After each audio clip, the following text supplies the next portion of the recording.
I've got 2 words for you. Dark headliner. What? Dark headliner? Why are we talking about something like that?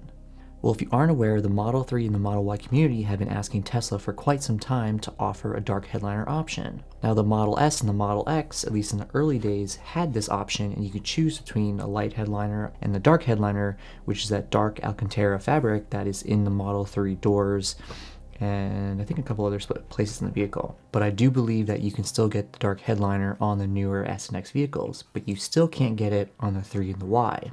So in this video, we're going to be talking about how I went from this to this.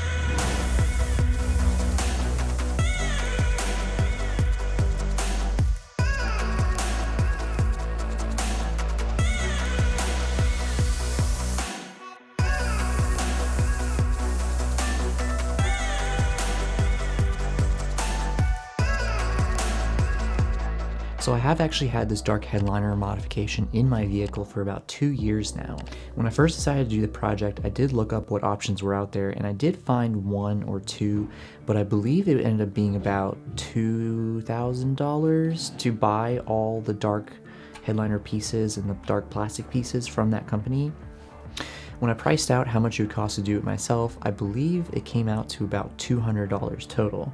So obviously that was a much more appealing option. So the first question is, how did I source the fabric to match the existing alcantara in the car? I did look around on a couple of websites, and there are some out there. I think I did find a vendor who claimed to sell the same alcantara that Tesla uses in the production vehicles, but it was quite expensive. I believe it ended up being like $35 to $40 a yard, and I think I ended up needing about 10 yards. I apologize if that number's not accurate.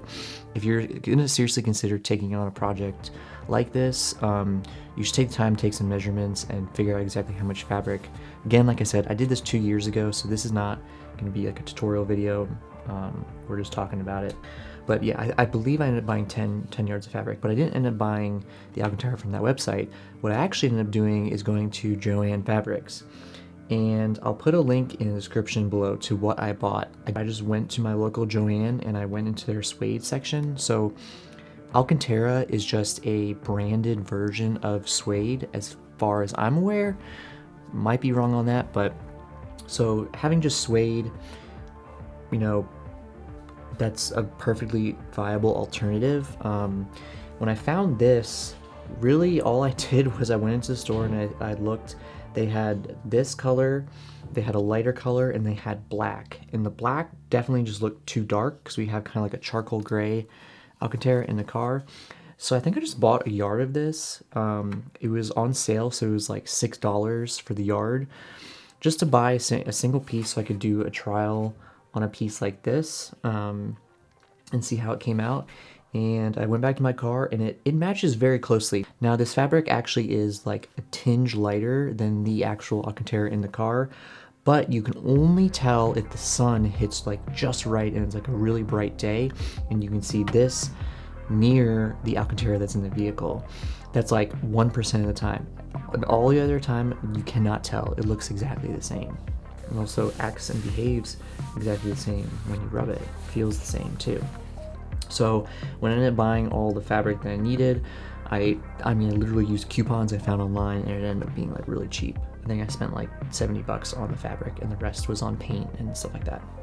Okay, so how do you actually go about attaching the fabric to this and essentially doing the reupholstery process?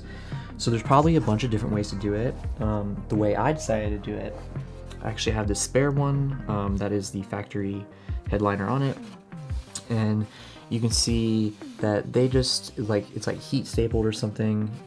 There might be a little bit of adhesive, but the way I decided to do it is I used a 3M spray adhesive called Super 77, and for the majority of the car it was perfectly fine. Now for the top headliner part that has like the panoramic sunroof on it, I would actually probably recommend using a stronger glue. I believe they make another one called like Super 88, something like that. I would probably try that if I did it again. But the best way to do it is you take the Super 77 and you want to spray it like a foot away, even coat over the whole thing the best you can. And you want to let it tack for about 30 seconds. So if you like spray it and then you touch it, like it's gonna be like kind of liquidy and you know it's gonna come off, stuff like that. If you just lay the alcantara directly on top of that while it's wet, it's gonna seep through to the alcantara and then it's gonna dry a glue spot onto your fabric. So you're gonna have a dark, hard, crunchy spot on your fabric that looks really bad. So you need to spray it, let it sit for 30 or 60 seconds, maybe do a test with like a hidden part that you can't see once it's in the car, so you can just get a feel for that timing. And then once you let it tack, you still have like a minute or two to get the fabric on.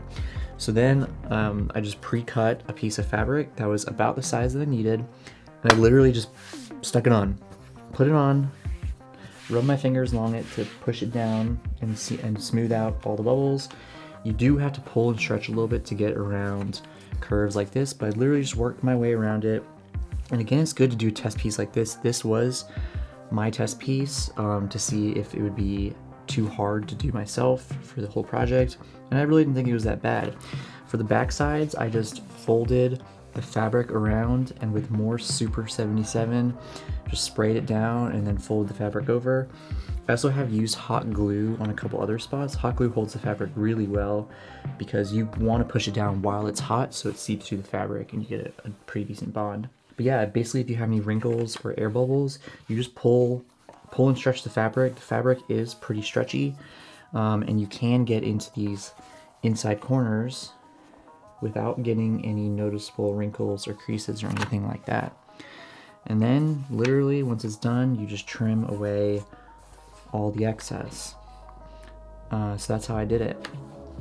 Now if I were to do it again today, the only thing I'll do differently is that, again, that panoramic roof piece.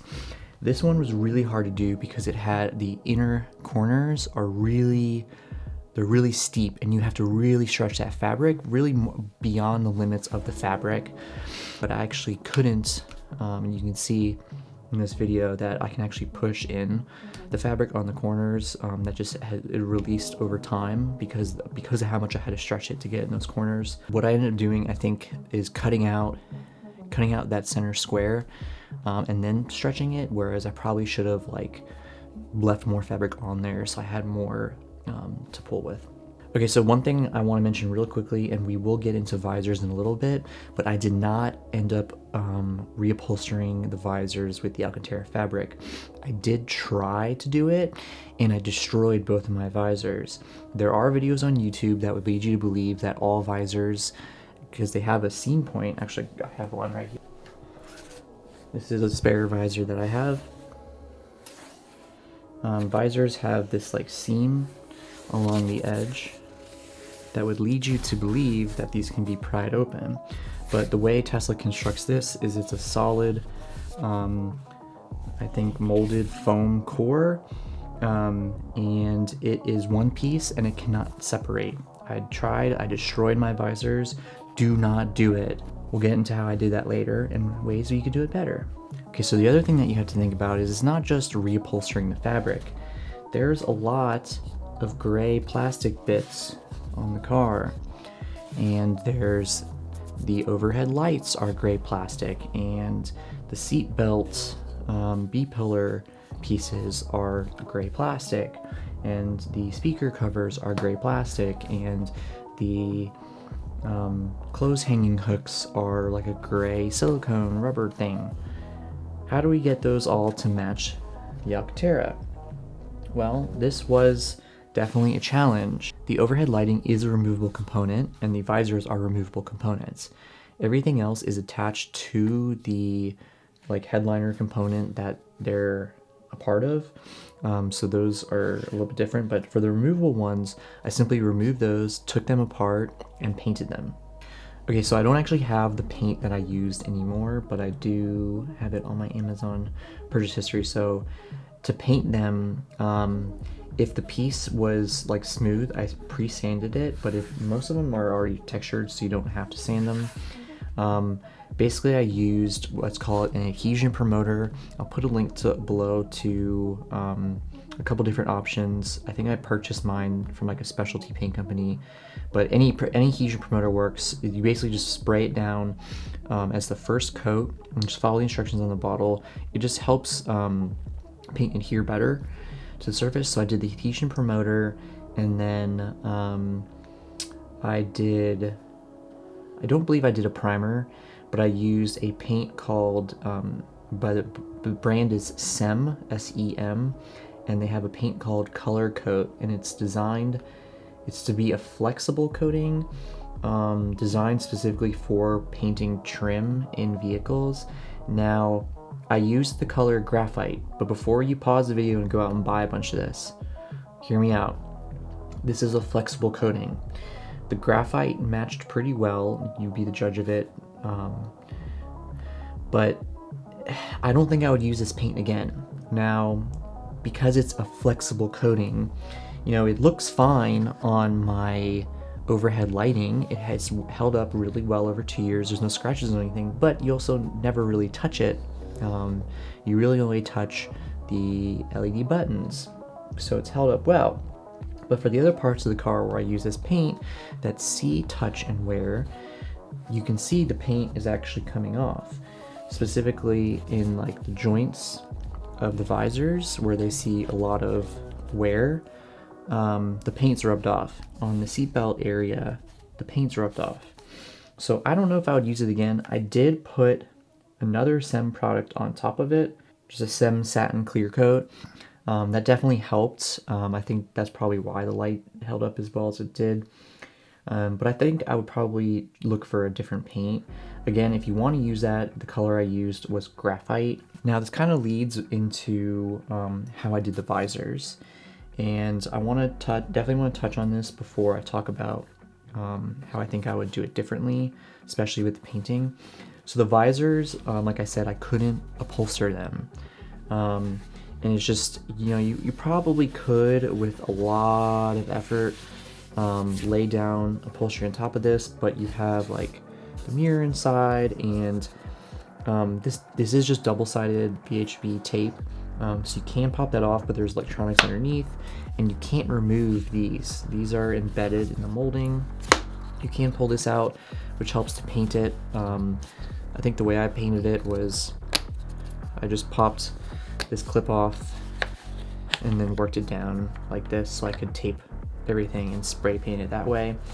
But I actually ended up using that SEM graphite paint and painted the fabric. Now I know that sounds insane, and they claim you can spray paint fabric with it, and I only did it because I couldn't come up with another option. The upholstery didn't work, and I just couldn't find anything else that seemed like it would work. So I tried it, and it worked. I mean, when you look at it, you know, again, you be the judge. I think you can't really tell. It just looks like it's a gray fabric. But the problem is when you touch it with your fingers, it's like crunchy and like kind of scratchy. That's like the best way to describe it. I really don't like the feel of it. And there's some spots where you can see where I touch it on a regular basis where the paint is starting to wear off and it's starting to lighten. So I definitely 100% would not do that again. Oh, just a quick touch on some other things before I forget. For the speaker covers, the way I painted those was I think I just spray painted those first before I upholstered the headliner around it. So I didn't care if I got paint on the fabric below. You could also tape off. They're pretty easy to tuck stuff in underneath them. I don't think they actually were removable in mine. The other thing is with the coat hooks, they're made out of like a squishy silicone rubber material, and I did try painting them. You can't paint it. I think the only way you could actually get that dark gray would be to like dye it somehow. Like I'm not sure. I just painted mine and left it and was like, whatever, you know, I don't sit in the back. I don't really care if this peels over time. So the way I ended up painting the seatbelt plastic parts that are like underneath that B-pillar headliner part that's actually wrapped, you can remove them, but don't recommend it. I tried for quite some time to figure out a good way to do it. I actually ended up having to take the seat belts to detach them off of the seats themselves. So from the left side of the passenger seat and the right side, or sorry, left side of the driver's seat and the right side of the passenger seat, I had to remove the bolts that hold the seatbelt in order to like detach the seatbelt enough that I could pull those components off. But I couldn't actually like fully remove them from the vehicle. So the way I ended up doing this was I just removed all the headliner from the vehicle and literally with plastic tarp and tape just taped off the entire interior of the car, everything except those plastic pieces that I needed to paint, and then I spray painted them in the car. I mean, it worked fine. I didn't get paint on anything, but that was the only way I could come up with it. So that was probably like the hardest part of all of this, was doing that. Okay, so the big question that remains is, if I were to do this again today, would I do it again, and how would I do it differently? So yes, I definitely would do it again. I definitely prefer the look of this to this. One thing that you will experience and will have to adjust to is that when you have this, the car, it feels a lot larger on the inside and it just feels like more spacious. But as soon as you get this, it feels like the walls came in and the vehicle is much smaller and kind of more cramped. You get used to it very quickly though. It kind of makes the vehicle feel more nimble. So that is just one thing. That's really the only thing that was like kind of an adjustment. I wish I spent more time figuring out the visors and the plastic bits that I've rubbed off over time. Since then, I have learned that they make fabric dye. Should have been pretty obvious at the time. So I will put a link in the description below of some fabric dyes I found online. Now, I will caveat I haven't actually tried any of these, so I'm not exactly recommending them. I'm just saying that they are an option. With the fabric dye, what I think I would have done is probably tried with like, you know, maybe buy just like a spare component like this or something like that, and like remove the mirror, maybe. I don't really know how you'd waterproof the electronics, but do something to cover those, and then basically dip this entire thing in that dye, because the fabric would dye without becoming crunchy.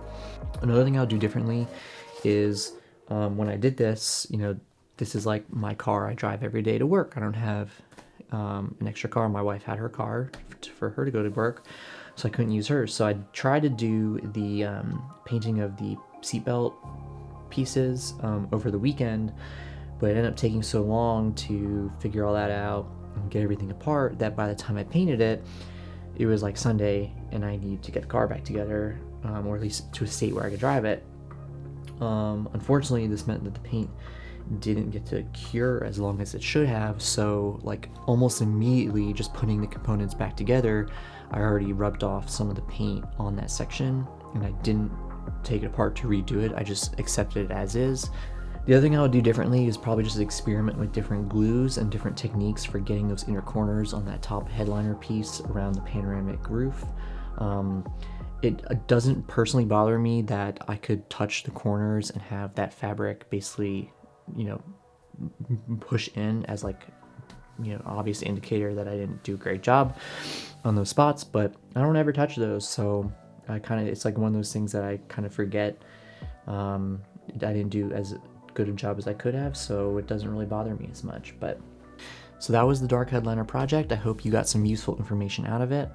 Again, just to recap, I believe the total project cost was around $200, and I think it took me a couple weeks to do it, but I pretty much only worked on it on the weekends, so you could probably knock it out in a couple days if you really tried. In the description below, I put a number of links to products that I use and a couple that I think could be used if I were to do this all again. If you have any questions or want more specifics on any particular area, please feel free to leave me a comment, and I will try my best to get back to you as soon as I can. Thanks for watching. If you like this video, please like and subscribe.